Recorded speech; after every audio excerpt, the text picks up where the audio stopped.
Il était une fois une pauvre veuve qui vivait avec son fils, Jack. Un jour qu'ils avaient très faim, la mère dit à son garçon d'aller vendre leurs vaches qui ne donnaient plus de lait. S'en allant au marché, Jacques rencontra un étrange personnage qui lui dit « Donne-moi ta vache, et ces 5 haricots seront à toi. »« Vous vous moquez de moi » s'écria Jack. « Je veux au moins 10 pièces d'argent. »« Ces haricots sont magiques. Si tu les plantes en une nuit, ils pousseront jusqu'au ciel. »« Jusqu'au ciel » répéta Jack. À l'idée de posséder une plante magique, Jack accepta.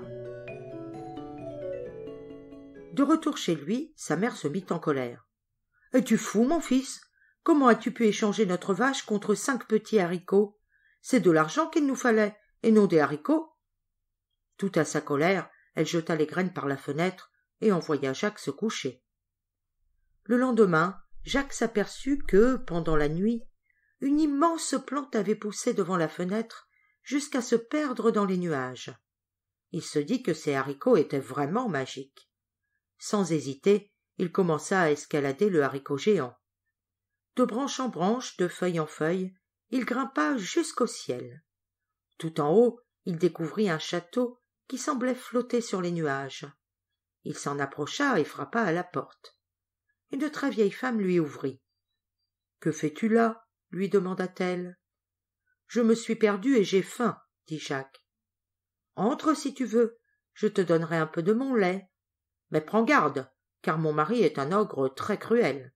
S'il arrive, cache-toi bien vite. » Jacques venait à peine de finir son bol qu'il entendit la porte grincer et une grosse voix s'écrier.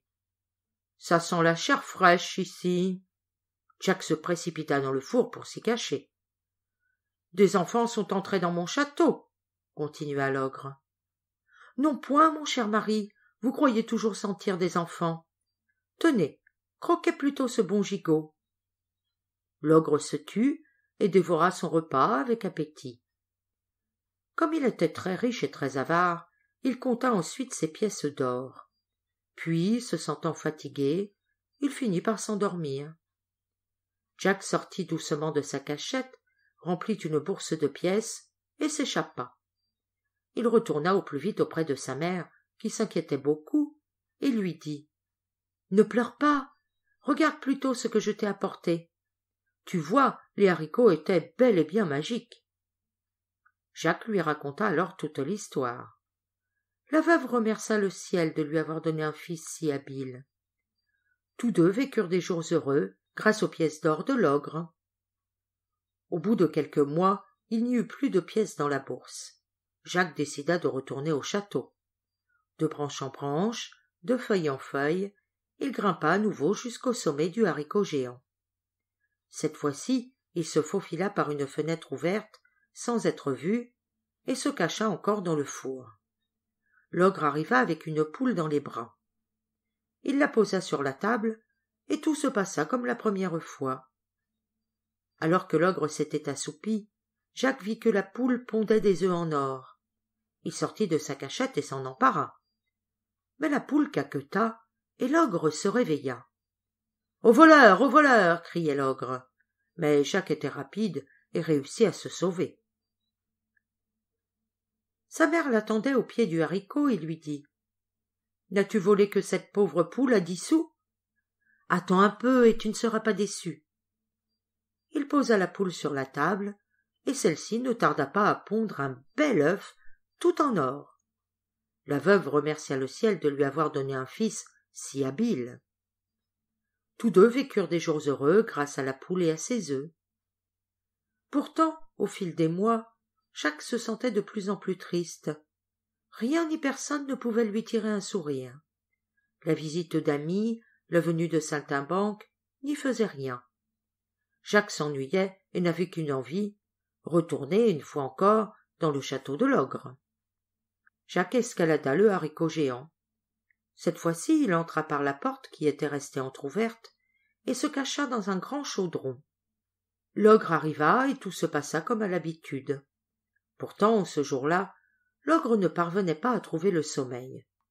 Il alla chercher une harpe en or qui jouait et chantait sans même la toucher.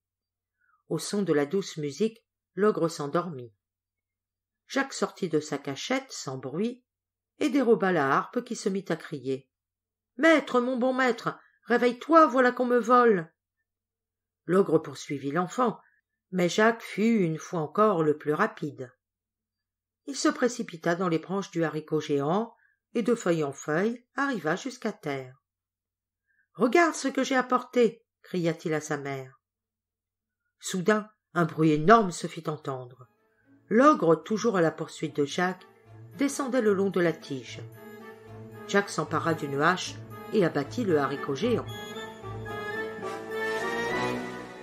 La plante s'écroula et écrasa l'ogre dans sa chute. Désormais, Jacques ne pouvait plus escalader la tige, mais il avait eu si peur qu'il n'en avait plus vraiment envie. Grâce aux œufs d'or et à la harpe, sa mère et lui vécurent à jamais heureux.